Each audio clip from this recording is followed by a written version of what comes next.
Wisconsin holds many places designed to preserve its history. But here, within a patch of trees just south of Baraboo, you'll find pieces from a time not quite our own.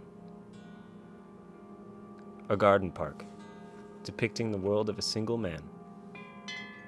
Tom Avery, builder and scrap dealer. Dr. Evermor, scientist and time traveler. Everything you see came from him and his family.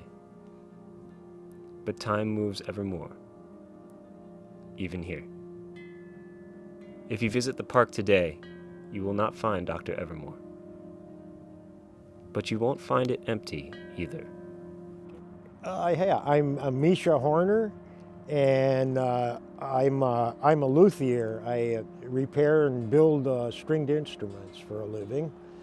When I retired, I came to the park at the first celebration of life for Doc, and came for that and just stayed then and just kept coming every day and working and hanging around the park and doing projects.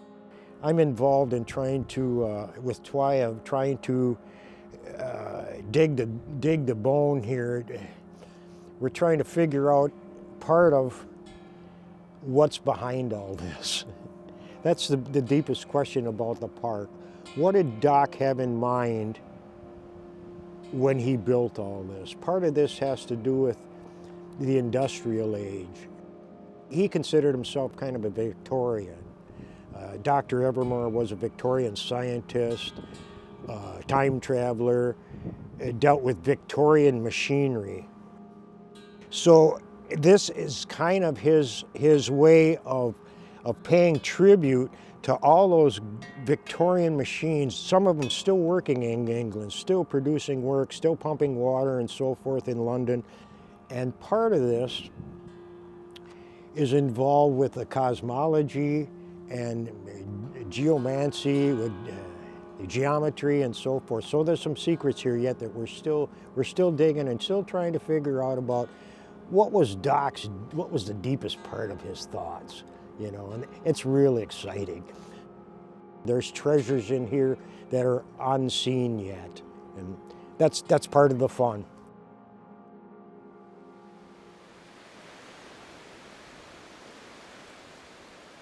It's one thing to visit the park, but quite another to spend a lifetime here.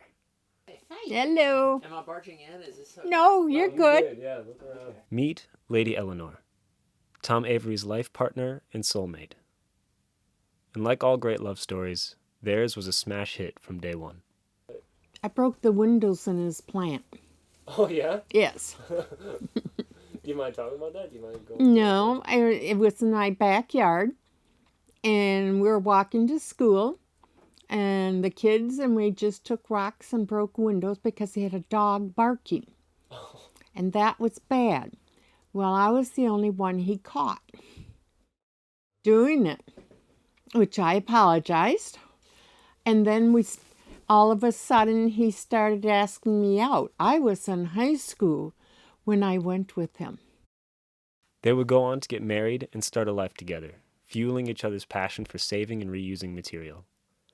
This passion, along with Tom's ever-growing suppliers and colleagues in the scrap trade, would give him the resources to eventually create the many projects that would come to occupy the park and his life. He was an industrial wrecker, so he always had the torch in his hand. Right. Yeah. And he was depressed. Everything was kind of going not his way. And he decided to make something here and do the welding here, and instead of someplace else. And it was just too beautiful. That was working till 2 a.m. at the park here. Wow. I would be there. We have a chair in front of the Forevertron. I'd lay on that. I couldn't stay awake, but I never left him. I was always with him when he was working. Lady Eleanor still hasn't left, selling art and talking to visitors every day the park is open. I miss him, because I stayed till 2 o'clock in the morning working with him. I'm used to that. I don't have that now. But I have a lot of things going on with Twaya. She's building things back up again. And that's been exciting.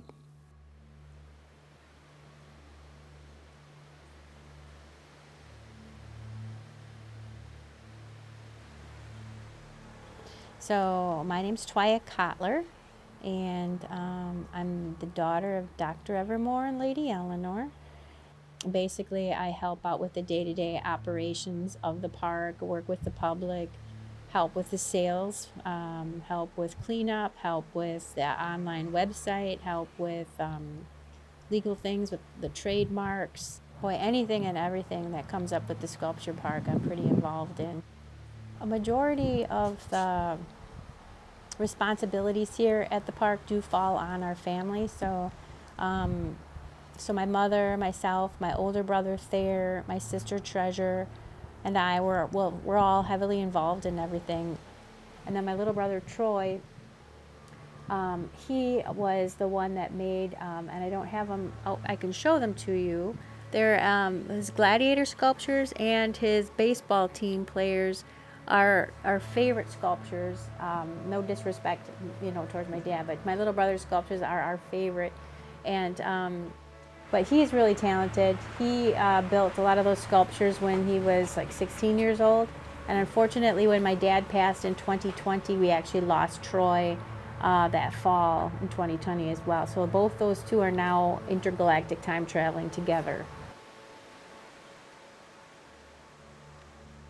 Dad was very eccentric, and he's probably one of the most interesting people that I've ever had experience being around. So when he was in the nursing home, I used to spend hours at a time just hanging out listening to him, because he really liked to talk a lot and talk a lot of different stories.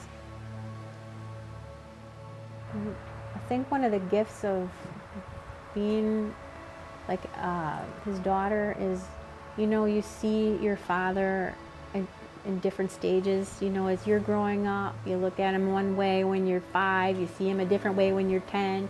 But it's kind of, and they see you growing at different stages. And I feel like from growing up with him, and then the final stages of, when he was 81, when he passed, he was so many different people with different hats on at different times. And I think that the 81-year-old in him was probably had the most humility and kindness, and it's really interesting how the evolution. So if I wish anybody could know about my dad, is he was super eccentric when he was building this, but he was also became super kind and had a lot more humility and stuff as he got from his late 70s into his 80s. And if people didn't get to experience that, I wish they could have, because he was absolutely wonderful.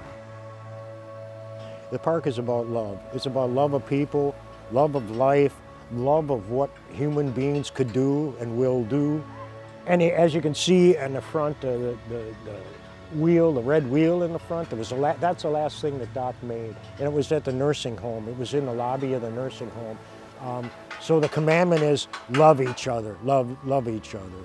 And that's what he tried to portray, and that's what you'll see on the sculpture. It says it right on there. Love each other. Oh, it was pure love that happened here. He was in total depression when he started. Everything went wrong. And so Jim, and he owned the land with Jim. And Jim says, just do what you want back there, Tom. Who would have thought? Come and enjoy the park. Bring your hopes, dreams, fears, loves, hates, and leave them here, and take home the good with you. Take home the feeling that Doc tried to create. Take home love out into the world, and the feeling of awe and inspiration out into the world. Leave the other stuff here. We'll take care of it for you.